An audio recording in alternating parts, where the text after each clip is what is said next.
Romulus termine son triste récit. Les Vandales ont vidé notre maison à Rome de tous les objets de valeur, puis ils ont saccagé toutes les choses restantes.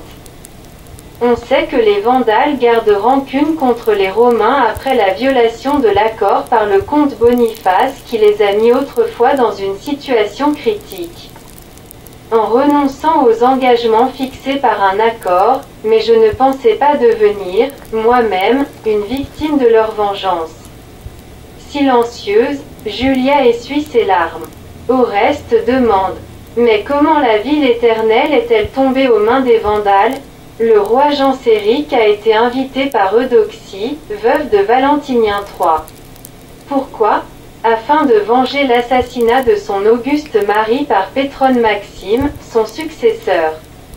On dit que le nouvel empereur Pétrone Maxime a violé Eudoxie pour venger le viol de sa femme, par Valentinien, son prédécesseur.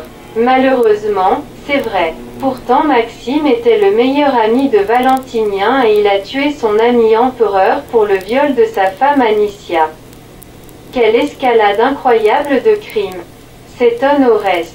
Le peuple est complètement oublié dans ce règlement de compte. Maxime, épouvanté par les Vandales, a voulu fuir. Mais il a été tué par la foule romaine indignée et jeté dans le Tibre. Un empereur jeté dans le Tibre. Quelle fin terrible! S'exclame Julia. Romulus continue. Le pape Léon est sorti de la ville à la rencontre de Genséric accompagné de son clergé.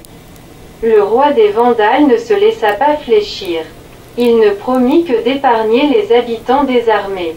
Ne pas incendier la ville et ne pas torturer les captifs. Oreste note, ce n'est rien par rapport à la générosité d'Attila qui, il y a maintenant 3 ans, a quitté l'Italie après sa rencontre avec le pape Léon. Pourtant notre armée était beaucoup plus puissante que celle des Vandales. Attila était créateur tandis que Genséric est un grand pillard et un destructeur assoiffé de vengeance. Oreste et Julia continuent à vivre paisiblement à Pétavium. Mais les malheurs de l'Empire touchent leur cœur.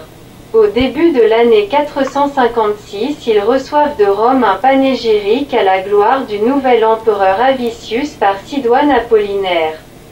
Julia commence à lire. Ô Phébus, toi qui vas voir enfin dans ta course par le monde un homme que tu puisses souffrir comme ton égal, garde tes rayons pour le ciel. Oreste sourit. C'est un peu fort pour un empereur installé sur le trône par les Visigoths. Ce n'est pas très intéressant mais j'aime écouter ta voix. Julia feuillette silencieusement le texte et rit. Qu'est-ce que je vois? Combat singulier contre un guerrier de l'armée de Litorius. Elle lit un peu puis s'exclame, c'est n'importe quoi. Je laisse tomber. Et voilà, l'invasion d'Attila. Oreste dresse l'oreille, Julia déclame, soudain la barbarie, faisant déborder ses flots tumultueux, avait déversé sur toi, Gaule, toutes les hordes du Nord. Après le ruge belliqueux vient le cruel gépide qu'accompagne le Gélon, le Burgonde talonne le Cire, le Hun, le Bélonote, le Neurien, le Bastarne, le Thuringien, le Bructère se déchaîne.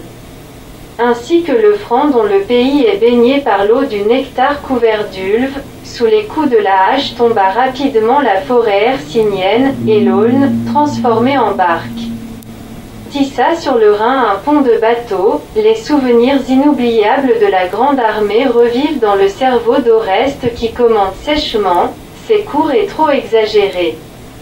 Avitu était déjà l'espoir du monde, comme il l'est encore aujourd'hui. Julia trouve les propos de Théodoric II, roi des Visigoths, adressés à Avitu, tu ne ravis le pouvoir à personne.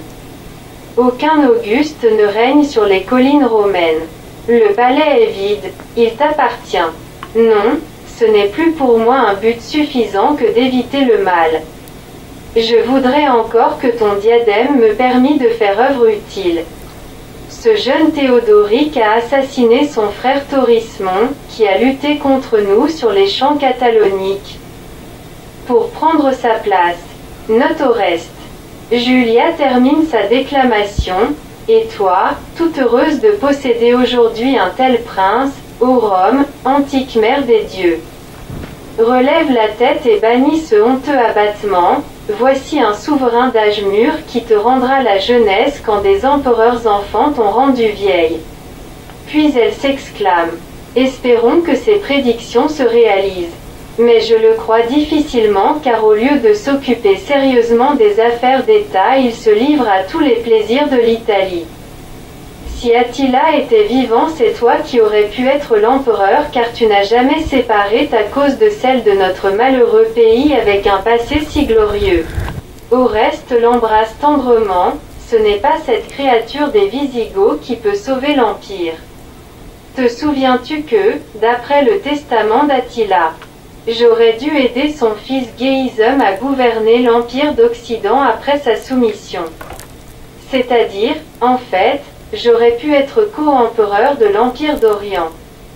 L'empereur d'Orient est maintenant plus prestigieux car depuis Valentinien tous les empereurs d'Occident ont demandé la reconnaissance de leur titre par Constantinople tandis qu'aucun empereur d'Orient ne songe à demander l'autorisation de régner à l'empereur d'Occident. Julia sourit, ainsi j'aurais pu être impératrice d'Orient. Comment je regrette la mort d'Attila.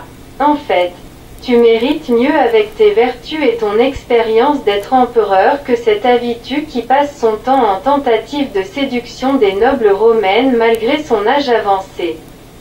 Veux-tu que je recommence une carrière politique ? On peut, peut-être, essayer car j'ai beaucoup d'atouts que nous pouvons utiliser efficacement avec ton père. Non, mon cher. Je ne veux pas de nouveau t'attendre avec angoisse pendant de longs mois.